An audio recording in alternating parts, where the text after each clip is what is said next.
প্রেমে মগ্ন আবির ও শুভশ্রী কখনো খেলছেন টেনিস, কখনো যাচ্ছেন পাহাড়ের কোলে ছুটি কাটাতে। না, বাস্তবে নয়, বুদ্ধদেব গুহর কাহিনী অবলম্বনে বাবলি চলচ্চিত্রের এক গানে রোমান্টিক দৃশ্যে অভিনয় করে দর্শকদের মাঝে ধরা দিয়েছেন এ তারকা জুটি।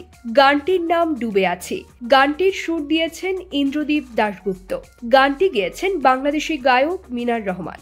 গানটি তৈরির একটি ভিডিও প্রকাশ করেছেন পরিচালক রাজ চক্রবর্তী। সেখানে তাকে পরিচালনার কাজে দেখা যায়। অভিনেতা অভিনেত্রীকে দৃশ্য বোঝানোর কাজও করছেন তিনি। এই নির্মাণ ভিডিওটিতে দেখা যায় গায়ক মিনারকেও। শুটিং ফ্লোরে দেখা যায় রাজ এবং শুভশ্রীর ছেলে ইউভানকে। এই গানের নির্মাণ ভিডিওতে রয়েছে বেশ কিছু গ্রিন স্ক্রিন দৃশ্যের নির্মাণও।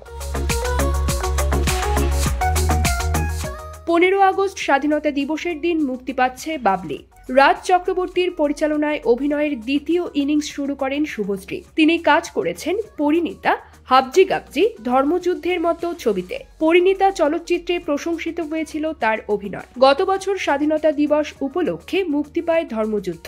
এই ছবিতে ছিলেন ঋত্বিক চক্রবর্তী, স্বাতিলেখা সেনগুপ্তর মতো শিল্পীরা। তবে বক্স অফিস সাফল্য পায়নি ছবিটি।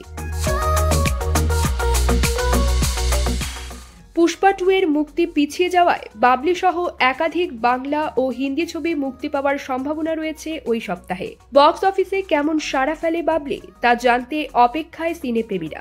News desk, focus TV.